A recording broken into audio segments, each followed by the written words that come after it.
The Hamilton Tiger Cats win the East semifinal 25-22 over the Toronto Argonauts. I'm here with the Spec Steve Milton. Steve, you and I have seen some interesting games over the past 7 seasons. That one is right up there in terms of iconic games now for the Ticats. I would say 2 things. 2 semi-legends kind of here. One on the kicking end with Justin Medlock scoring, as you can see, with .0 left on the clock, kicking a field goal to move him to the next round. And secondly, Jeremiah Mazzoli in his second start beats, they don't play against each other, but that's the way the legend's going to go down. Jeremiah Mazzoli, second game, beats Ricky Ray, Hall of Famer. I really felt that the difference in this game at the end of it came down to the fact that the Ticats, this is their 3rd year together under Austin. They're battle tested. They're now 5-2 in the playoffs. They've done it the hard way. They've done it the easy way. This season has gone the reverse of other seasons, in the sense that in other seasons they were bad early and then better. This season, good early and then bad. But injured too. But they know how to get it done when it really matters. This goes back, don't you think, a lot to Guelph and all of those things, all the things they've overcome. They overcame their own mistakes there. They actually had great confidence in their quarterback, and I don't think anybody else in here actually did. Yeah, and that was one of the things that Brian Hall said after the game. One of the motivating factors for them was that they were underdogs in Tim Hortons Field, a place where they've been traditionally pretty good, have had the Argos numbers. They didn't like the fact that a lot of people were writing them off, and I think that was a motivating factor for them as well. Well, I think it's one of the first times that, and I don't know if he allowed it, but Ken Austin allowed that to happen. Because he's always talked about not circling the wagons, not feeling like the underdog, not feeling like it's us against the world, because he didn't want to give anybody any excuses. Well, they had an awful lot of excuses, and they kept having more of them during the game. Well, that's right. They lost Eric Norwood. They lost Simone Lawrence for most of the first half. They lost Terrell Sinkfield for the second half, on top of having already lost, obviously, Claros and all the other injuries that they've suffered. I mean, again, but in-game, especially losing Lawrence, which I thought was huge. He came out and played in the second half.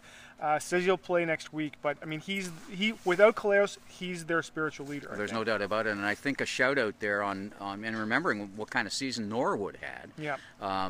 Big shout out there to Arnaud Gascon, who filled in and did a pretty good job. I kept my eyes on him once I realized it was him in there. Did a pretty good job. A couple of other things that are subtle, because they're going to get lost in the 2 kind of myth-making projects that went on in this game.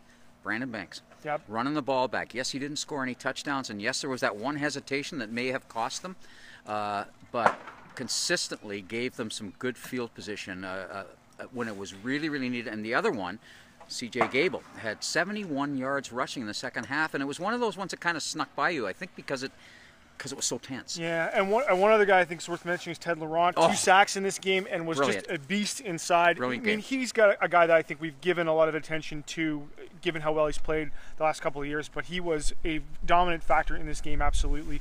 The other thing I think we should talk about is the decision by Austin to do 2 things. One was to take Mazzoli out for a couple of series in the 3rd quarter after he threw the interception. After that, Mazzoli was a perfect 7 for 7, and the decision to go for it on third down at the 1-yard line. Unbelievable. I mean, that...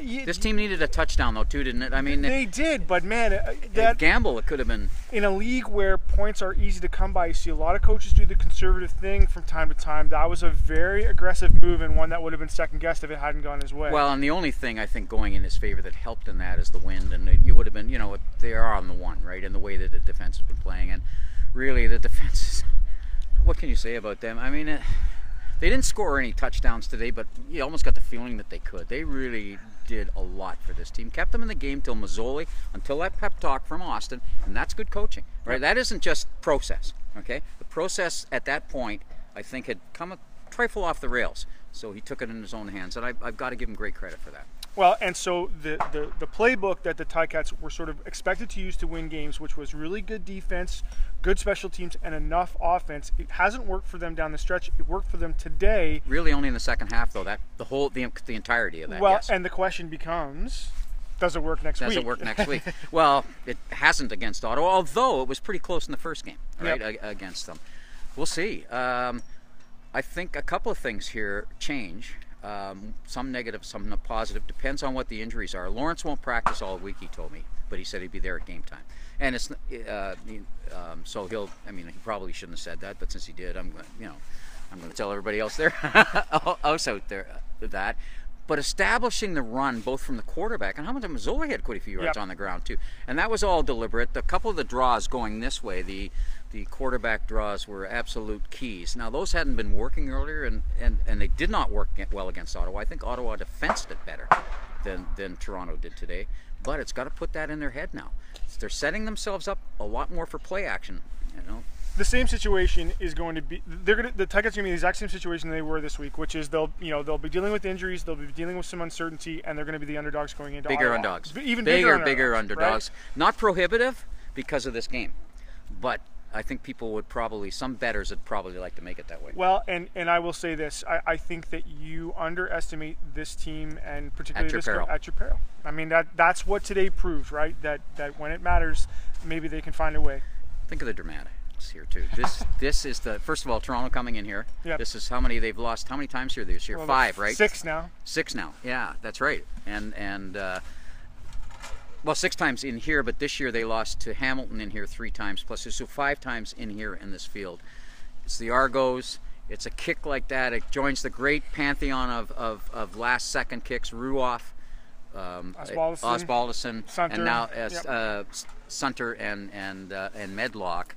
And look at the time on the clock. It's the last second of competitive football played in this stadium this year. It's pretty dramatic. That's a good note to end on. Reporting for the Hamilton Spectator with Steve Milton, I'm Drew Edwards.